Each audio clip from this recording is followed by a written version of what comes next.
अब क्या तोड़ दिया आपने? हे मेरे भगवान, अभी पिछले महीने ही तो लाई थी मैं ये नया कप सेट, इसका भी सत्यानाश कर डाला। माफ करना बहू, वो गलती से टूट गया मुझसे। आप ना काम करती कम हो, बिगाड़ती ज्यादा हो। सच में मैं तो तंग आ गई हूँ आपसे। अब जरा चाय बना दीजिए बिना कुछ बिगाड़े। अपनी सास को ऑर्डर देकर मीरा रसोई से सीधे अपने कमरे में गई और बड़े ही आराम से बिस्तर पर लेटकर अपना मोबाइल चलाने लगी। सुशीला की उम्र 70 साल के आसपास की थी। पति का साथ 3 साल पहले छूट चुका था उससे, तो अब बेटे बहू के रहमो करम पर ही जी रही थी। हालांकि इसके लिए वो बहुत कुछ भुगत भी रही थी। बेटे बहू के अलावा 10 साल का पोता छोटू भी था घर में, जिसकी मुस्कान में ही सुशीला को अपनी सारी खुशियाँ मिल जाती थी।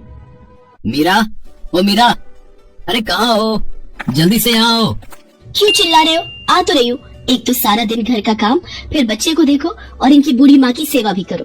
सच में मेरा तो जीवन ही बर्बाद हो गया। क्या दिन भर गुस्सा करती रहती हो? यहाँ मेरे पास आकर बैठो। ऐसी खबर लाया हूँ कि सुनकर खुशी से नाचने लगोगी। ऐसा कौन सा कुबेर का खजाना मिल गया है तुम्हें जिसे देखकर मैं नाचने लग जाऊं? खजाना तो नहीं, पर दिवाली का बोनस जरूर मिला है, वो भी पूरे 10,000।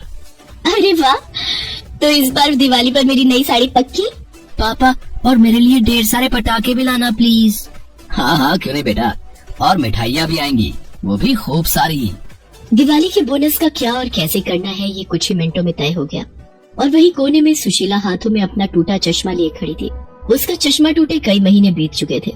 राघव ने उस चश्मे को ठीक करवाने का काम इसी बोनस के भरोसे छोड़ रखा था, जो उसे अब याद ही नहीं था।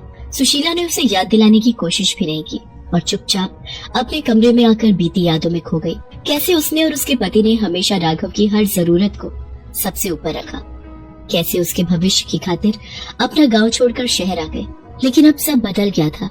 राघव बड़ा हो गया था और सुशीला की जरूरतों की अब उसकी नजर में कोई अहमियत नहीं थी। अरे माँ जी, आपको ये पर्दा नहीं दिख रहा क्या? अभी जला देती हैं आप इसे। हाँ बहू, सब कुछ धुंधला धुंधला सा है, वो मेरा चश्मा टूट गया है ना, तो इसीलिए।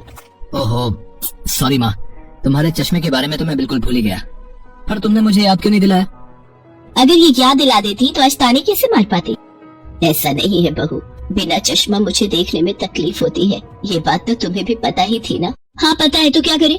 पैसों का खजाना गड़ा है क्या यहाँ पर? पहले ही हम पर बहुत बोझ है, ऊपर से आप और आपका ये बुढ़ापा। हर महीने आपकी दवाइयों पर कितना खर्च होता है आपको अंदाजा भी है इस बात का। अगर कुछ दिन बिना चश्मे के रह भी लिया आपने तो कौन सा पहाड़ टूट पड़ा? अब इतनी महंगाई में आखिर हम क्या क्या करें? राघव, तू कुछ नहीं बोलेगा क्या? माँ मैं क्या बोलूं? वैसे मीरा कुछ गलत तो कह नहीं रही। सुशीला को राघव से इस जवाब की उम्मीद तो बिल्कुल भी नहीं थी। वो रात तो उसने किसी तरह काट ली, लेकिन अगली सुबह ही वो अपना सामान बांधने लगी। दादी आप कहाँ जा रही हो? जा रही हूँ बेटा, जहाँ मैं किसी पर बोझ ना बनूं। मैं भी आपके साथ जाऊंगा दादी, आप रुको, मैं भी अपने कपड़े लेकर आता हूँ। नहीं नहीं बेटा, तुम्हें यहीं रहना है हमेशा। इतना कहकर सुशीला ने छोटू का माथा चूम लिया और अपने आंसुओं को साड़ी के पल्लू से पोंछती हुई घर से बाहर जाने लगी। मीरा ये सब देख रही थी, लेकिन उसने एक बार भी सुशीला को रोकने की या उससे कुछ पूछने की कोशिश तक नहीं की। सुशीला चली गई अपने उस घर को हमेशा हमेशा के लिए छोड़कर, जिसमें कभी उसकी गृहस्थी बसती थी। लेकिन अब वही घर उसे पराया सा लग रहा था। फिर उसी शाम, मीरा, माँ दिखाई नहीं दे रही, कहाँ गई? अरे बस क्या बताऊं, उन्हें चश्मे वाली बात इतनी बुरी लग गई कि घर छोड़कर ही चली गई। पास वाले वृद्धाश्रम ही गई है, वो पड़ोस वाली माला ने बताया। क्या? और तुमने उन्हें जाने दिया? मैंने तो बहुत रोका, उनके सामने कितना रोई गिड़गिड़ाई, लेकिन वो नहीं मानी। नहीं पापा, माँ झूठ बोल रही है, माँ ने दादी को एक बार भी नहीं रोका। ये क्या बोल रहा है छोटू? उफ, क्या हाल है। सच में राघव, मानना पड़ेगा तुम्हारी माँ को। मेरे बेटे को ही मेरे खिलाफ भड़का दिया, जाते जाते भी मेरा घर तोड़ कर ही गई है वो। मीरा के झूठे आंसुओं के सामने राघव भी पिघल गया। उसने भी बड़ी ही आसानी से सुशीला को भूल जाने का फैसला कर लिया। दूसरी तरफ सुशीला घर छोड़कर वृद्धाश्रम में चली तो आई, पर अब छोटू की याद उसे खाई जा रही थी। वो दिन रात छोटू को याद करके रोती रहती। हालांकि उसे आगे तो बढ़ना ही था। सुशीला ने वृद्धाश्रम के कामों में मन लगाना शुरू कर दिया और धीरे धीरे वो अपने दुखों को भूलने भी लगी, क्योंकि वहाँ ना तो कोई उसे बूढ़ा और बेबस होने का एहसास कराता था और ना ही वो अब किसी पर बोझ थी। लेकिन किस्मत का फेर अभी बाकी था। सुनो जी, ये देखो तो, दोपहर का डाकिया आया था और ये कागज देकर गया है। उस कागज को खोलकर पढ़ने के बाद राघव के चेहरे पर एक बड़ी सी मुस्कान आ गई, जिसे देखकर मीरा ने उससे पूछा, क्या हुआ जी, ऐसा क्या लिखा है इसमें जिसे पढ़कर इतना खुश हो रहे हो? ये कागज साक्षात माता लक्ष्मी का बुलावा है मीरा। गांव में हमारी जो पुश्तैनी जमीन है ना, ताऊ जी और चाचा जी ने मिलकर उसका सौदा पक्का कर दिया है। अरे वाह, जमीन बिकेगी तो उसमें से हमें भी तो हिस्सा मिलेगा ना। अब बताओ ना कितने पैसे मिलेंगे हमें? जहाँ तक मेरा अंदाजा है यही कोई 18-20 लाख तो मिले जाने चाहिए। अरे वाह वाह वाह वाह वाह, तो अभी तक यहाँ क्यों खड़े हो? जल्दी जाओ और गाँव जाने का टिकट बुक करवाओ जाकर। सिर्फ हमारे जाने से काम नहीं चलेगा मीरा। जमीन में हिस्सा बाबूजी का था, अब वो नहीं है तो माँ के अंगूठे के निशान चाहिए होंगे जमीन के कागज पर। अच्छा हाँ, तो इसमें परेशानी वाली क्या बात है? जाओ जाकर वृद्धाश्रम से ले आओ ना माँ जी को। मगर माँ क्या चलेगी हमारे साथ? इतने महीने हो गए, हमने एक बार भी जाकर उनका हाल भी नहीं पूछा। इतना सब सोचने की जरूरत नहीं है, मैं जानती हूँ माँ जी को कैसे मनाना है।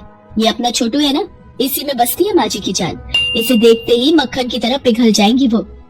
और अगर नहीं मानी तो? ऐसे कैसे नहीं मानेंगी, और अगर ऐसा हुआ भी तो थोड़े बहुत आंसू बहा लेंगे। क्या चाहता है? फिलहाल गांव जाकर अपना हिस्सा लेना बहुत जरूरी है, समझे? फिर चाहे उसके लिए कुछ भी क्यों ना करना पड़े। बात तो सही है, चलो फिर चलते हैं माँ के पास। लेकिन सुनो, ऐसा करना, फिलहाल माँ जी को इस कागज के बारे में कुछ मत बताना। उन्हें किसी तरह मनाकर पहले घर ले आते हैं, बाकी सब तो फिर हो ही जाना है। अगर पहले ही उन्हें सब बता दिया तो हो सकता है कि वो कुछ नौटंकी करने लगे। राघव को अब भी मीरा की बातें ठीक लग रही थी। वो दोनों छोटू के साथ सुशीला से मिलने वृद्धाश्रम पहुंचे। छोटू को देखते ही सुशीला खुद को रोक नहीं सकी और सीधे जाकर उसे गले से लगा लिया। अरे मेरा छोटू, कैसा है? कितना कमजोर हो गया है तू तो। वो माँ जी, आपके हाथ से खाने की आदत है ना इसे, बस इसीलिए ऐसा हो गया है। अब मैं कितनी भी कोशिश करूं, ये ठीक से खाता ही नहीं। हाँ माँ, हमें माफ कर दो। आपके जाने के बाद हमें हमारी गलती समझ में आई, लेकिन बस अब बहुत हो गया, अब तुम घर चलो। सुशीला ने ना राघव की बात का कोई जवाब दिया और ना ही उसे एक नजर देखा। वो तो बस छोटू को ही निहारे जा रही थी। छोटू, तू बता, मैं चलूं क्या तेरे साथ? नहीं दादी, आप वहाँ मत आना, कभी मत आना। पर हाँ, मुझे यहाँ बुला लो, मुझे सच में आपके हाथों से खाना खाना है। छोटू, ये क्या बोल रहे? तेरा दिमाग तो ठीक है?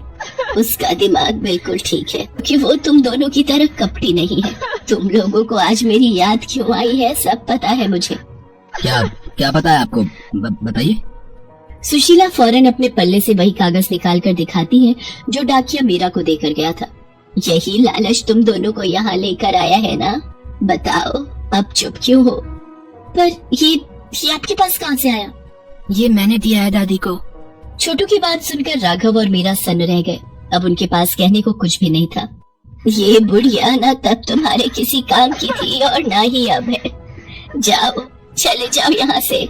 नहीं माँ, ऐसा मत कहो, मैं सच में बहुत शर्मिंदा हूँ, भगवान के लिए मुझे माफ कर दो। एक माँ होने के नाते पहले ही बहुत कुछ दे चुकी हूँ और बहुत कुछ कर भी चुकी हूँ तेरे लिए, पर अब तुझे देने के लिए मेरे पास कुछ नहीं है, माफी भी नहीं। ये कहकर सुशीला ने राघव और मीरा से मुंह फेर लिया और छोटू का हाथ पकड़कर वापस वृद्धाश्रम के अंदर चली गई। वो पूरा दिन छोटू के साथ रही। उसने छोटू को अपने हाथों से खाना खिलाया और फिर उसे समझाकर वापस भेज दिया, लेकिन वो खुद कभी वापस नहीं लौटी। राघव और मीरा की हर कोशिश नाकाम रही। उन्हें अभी सच को मानना ही था कि ना तो अब उनके पास माँ थी और ना ही पुश्तैनी जायदाद।